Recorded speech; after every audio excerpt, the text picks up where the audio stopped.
上完课了，准备回家。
Notamment, il a doublé le budget du ministère des Affaires culturelles. Okay. Parce qu'il a une très bonne relation avec Daniel Johnson, conscient de certaines choses.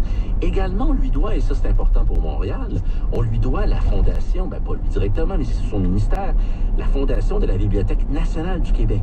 C'est en 68. Et vous savez, on va récupérer cette bonne vieille bibliothèque Saint-Sulpice sur la rue Saint-Denis à Montréal, que le gouvernement avait racheté. Et c'est là qu'on va fonder cette bibliothèque et on va vouloir établir le Fonds de la culture québécoise. OK, ça se fait sous sa gouverne à Jean-Noël Tremblay. Et il y a un très bon budget d'acquisition. Et on sait, c'est à partir de là aussi qu'il y aura des fonds. On devra déposer 2 copies, vous savez, de chaque livre, oui. Le dépôt légal. Mais surtout pas du Régent du Charme. Ah, et là, je pense qu'il y a plus. OK, d'accord. Je n'ai pas eu de mot à dire. Il n'allait pas jusque-là. Non, il faudrait quand même pas. Non, il y avait une certaine indépendance. Et évidemment, la chanson de Charlebois, c'est intéressant parce qu'il devient lui-même une espèce de matériel ou de matériau artistique. La chanson qu'on a entendue, c'est Québec Love, hein, écrite par Daniel Gadoua et chantée par Robert Charlebois, qui aussi participait à l'écriture. Mais il y a ce fameux pas couplet, mais cette strophe, oui.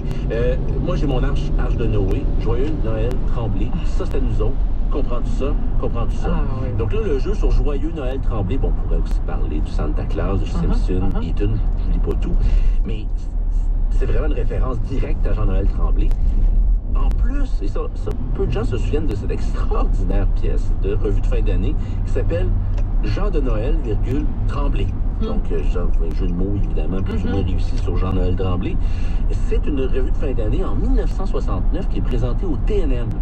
Et c'est Robert Charlebois qui a trouvé l'habile jeu de mots. Par contre, il s'est retiré très vite du projet, semble-t-il. Je ne sais pas pourquoi, peut-être à cause de la qualité du projet, parce que ça a été, semble-t-il, un fiasco extraordinaire.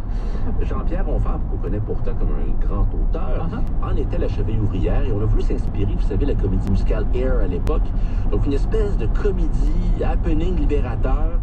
Et ça a l'air que c'est minable. On reconnaît, par contre, ce spectacle a l'insigne honneur d'avoir présenté le premier nu intégral du théâtre québécois en 1969. Ah bon? Intégral. Et il y a 17 comédiens nus sur la scène. Et en faisant des petites recherches, j'ai appris que la police, enfin les policiers de l'Espace de la moralité de Montréal, ils sont allés 3 fois.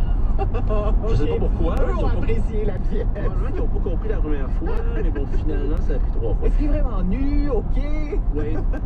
Vous savez, à l'époque, et c'est pas une blague, on disait est-ce que ça bouge? Si ça bouge, c'est problématique. C'est pas des blagues.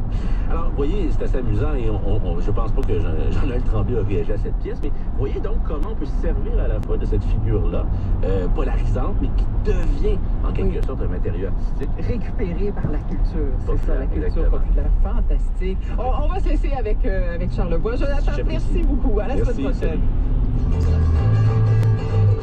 Oui, j'ai mon arche de Noé. Oui, Noël, Tremblay, c'est nous autres. Comprends-tu ça? Y'en a plus de Christ, y'a plus de Christmas. Qui se l'arrache de Santa Claus. Chez Simpson, chez